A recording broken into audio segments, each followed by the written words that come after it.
Bismillahirrahmanirrahim. Assalamualaikum warahmatullahi wabarakatuh. Perkenalkan, nama Ibu Nani Haryani, guru SMP Negeri 12 Kota Tangerang, mengampu mata pelajaran IPA kelas 9. Semoga kalian dalam keadaan sehat semua. Untuk pembelajaran hari ini, Ibu akan menyampaikan materi bioteknologi. Kompetensi dasar 3.7 menerapkan konsep bioteknologi dan peranannya dalam kehidupan manusia. 4.7 membuat salah satu produk bioteknologi konvensional yang ada di lingkungan sekitar.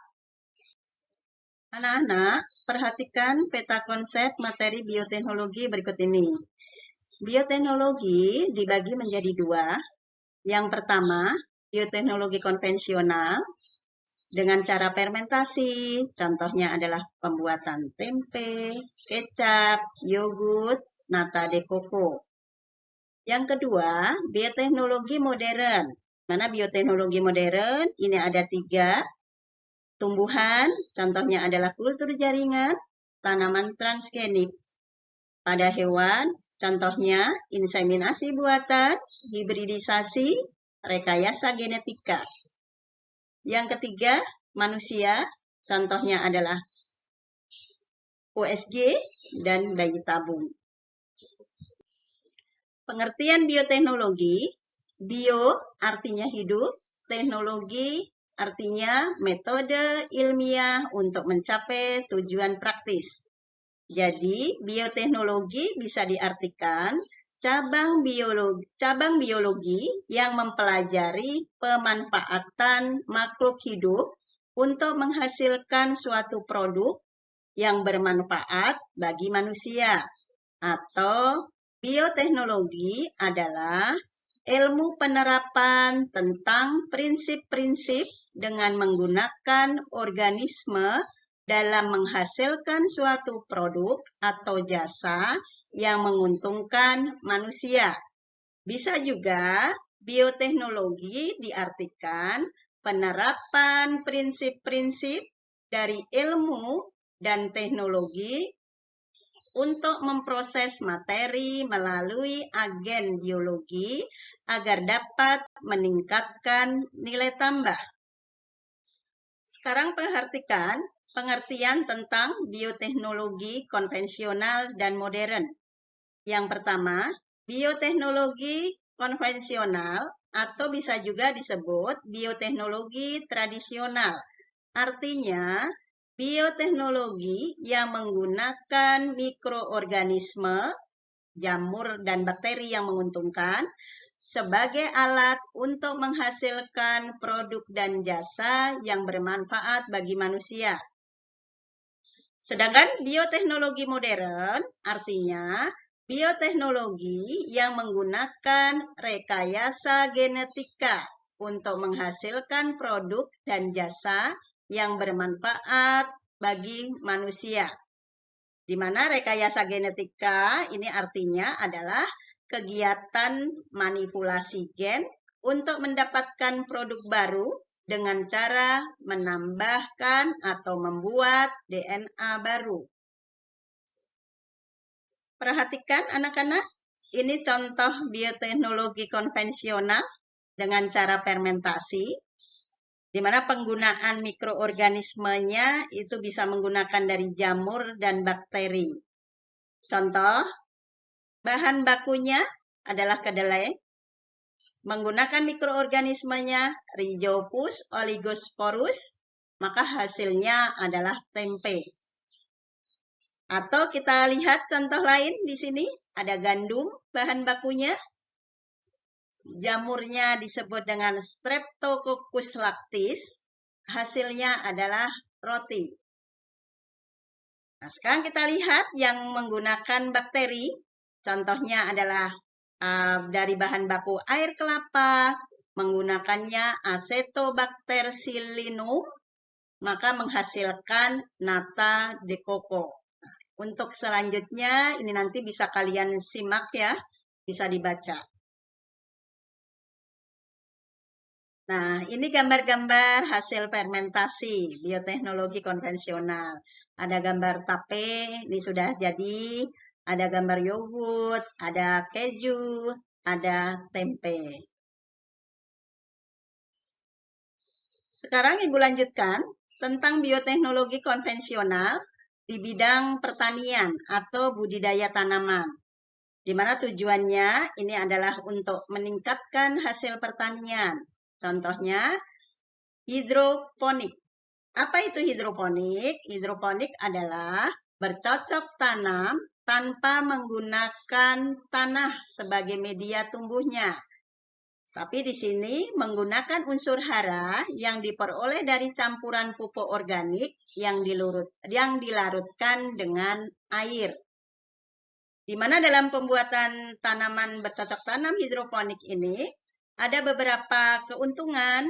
Contohnya, tumbuhannya bisa bebas hama dan penyakit. Yang kedua, produk tanamannya lebih tinggi, tumbuh lebih cepat, pemakaian pupuknya lebih efisien, mudah mengerjakannya, tidak tergantung pada kondisi alam, tidak membutuhkan lahan yang luas. Kelemahan sistem hidroponik, 1.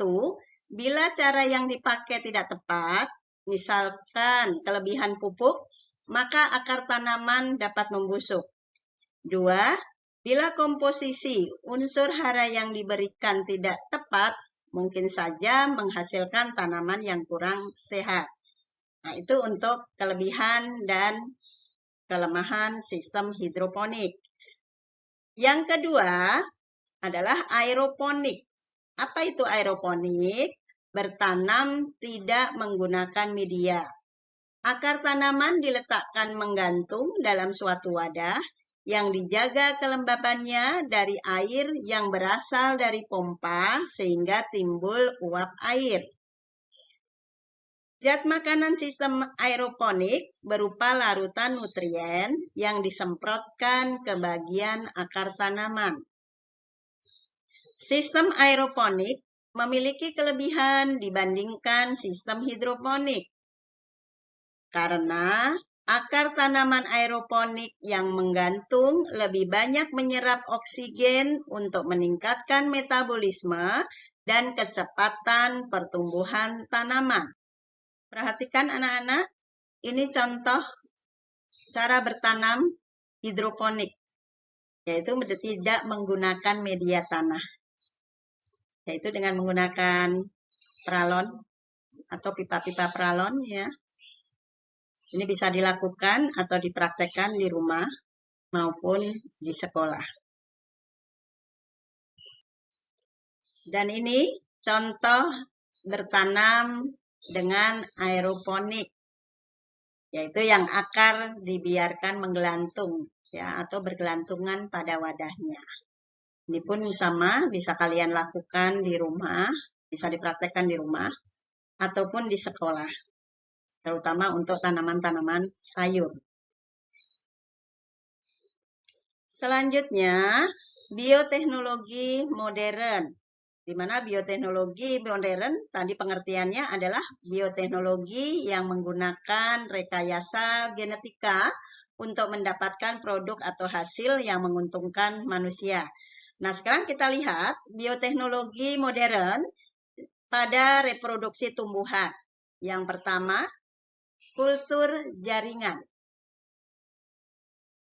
Kultur jaringan artinya teknik memperbanyak tanaman dengan menggunakan suatu jaringan tanaman menjadi tanaman baru yang mempunyai sifat sama dengan induknya. Prinsip yang digunakan dalam pembuatan kultur jaringan adalah prinsip suci hama atau steril, baik dari tempatnya, alatnya, bahan-bahannya yang digunakan, dan juga menggunakan laboratorium yang sudah steril. Teknik kultur jaringan disebut juga teknik in vitro atau teknik di dalam kaca, penanaman pembibitan dalam kaca. Sedangkan teorinya, teori in vitro ini adalah totipotensi. Artinya, setiap bagian tanaman dapat berkembang biak karena seluruh bagian tanaman terdiri dari sel atau jaringan yang hidup. Dalam proses kultur jaringan, ini ada beberapa istilah. Ada explant, artinya potongan bagian jaringan tanaman yang diisolasi untuk inisiasi kultur jaringan. Yang kedua, ada kalus, artinya sel-sel yang membelah terus-menerus dalam in vitro, di mana kalus ini terbentuk dari sel meristem atau sel yang telah mengalami diferensiasi. Yang ketiga, ada plantet. Plantet itu adalah tanaman kecil di dalam kultur jaringan. Perhatikan gambar ini. Bagian-bagian yang tanaman yang bisa dijadikan explant atau bibit adalah jaring-jaringan meristem yang terdapat pada bagian akar, bisa pada bagian batang, dan bisa juga pada bagian daun.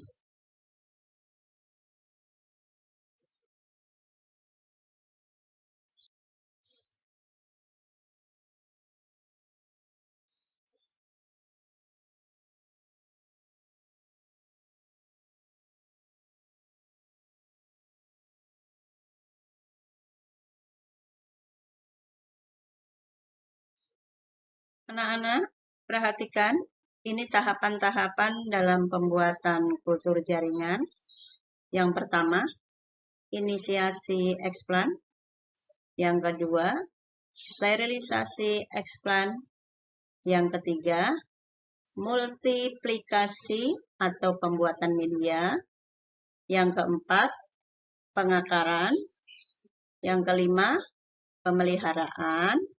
Yang keenam atau yang terakhir, aklimatisasi. Lihat contoh pembuatan kultur jaringan. Ini adalah pembuatan kultur jaringan pada anggrek. Tahap yang pertama, inisiasi, artinya tahap pemilihan atau pengambilan explant atau bibit dari bagian tanaman yang akan dikulturkan, di mana yang diambil bagian tunasnya bisa diambil dari jaringan pada bagian akar, bisa batangnya, atau bisa daunnya. Tahap yang kedua, sterilisasi, artinya semua kegiatan dalam kultur jaringan harus dilakukan di tempat yang steril, di ruang atau di laboratorium yang steril, dan menggunakan alat-alat yang steril. Tahap ketiga, multiplikasi, artinya pembuatan media atau kegiatan memperbanyak calon tanaman dengan menggunakan explant pada media di dalam tabung reaksi yang diletakkan pada rak yang sudah steril dengan suhu kamar. Ini contohnya, ada yang menggunakan tabung, ada yang kalau diperbanyak, maka di sini digunakan rak-rak. Tahap keempat, pengakaran dan pemeliharaan. Artinya, fase di mana explant menunjukkan adanya pertumbuhan akar, membuktikan proses kultur jaringan mulai berjalan dengan baik. Pengamatan ini dilakukan setiap hari untuk melihat pertumbuhan dan perkembangan akar. Sini bisa kalian lihat, sudah tumbuh akar.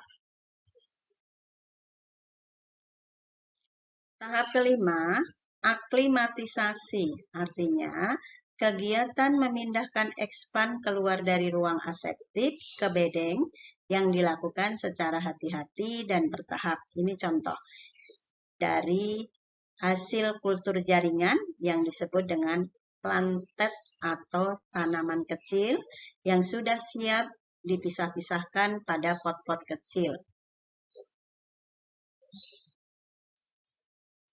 Kita lanjutkan, sekarang tanaman mana yang harus dikulturkan? Ini bisa dilihat dari beberapa segi. Yang pertama adalah segi ekonomis, maksudnya di sini adalah dalam proses pembuatan kultur jaringan, hasilnya bisa diperjualbelikan dengan cepat. Seperti anggrek. Anggrek banyak peminatnya untuk tanaman hias ini. Sehingga dengan kultur jaringan itu banyak sekali manfaatnya. Yang kedua, bisa dari segi kebutuhan. Contohnya di sini adalah segi kebutuhan. Ini pada tanaman misalkan jati. Nah, pada jati itu kan untuk bahan bangunan. Ini untuk segi kebutuhan. Ya, bisa juga anggrek. Anggrek karena bisa dilihat dari segi kebutuhan juga bisa. Karena makin banyak tanaman hias yang diperlukan di sini ya. Yang ketiga, dilihat dari segi kelangsungan hidup tanaman langka. Nah, di sini adalah tanaman-tanaman langka, bisa dicontohkan juga adalah jati, karena sekarang hutan itu sudah banyak dijadikan perumahan-perumahan, maka jati pun lama-kelamaan bisa punah. Nah, untuk menjaga kelangsungan hidup tanaman tersebut, maka bisa menggunakan pembibitannya atau dibuat dengan kultur jaringan supaya memperbanyak tanaman tadi. Keuntungan membuat kultur jaringan. Yang pertama, dapat membuat individu yang mirip dengan aslinya.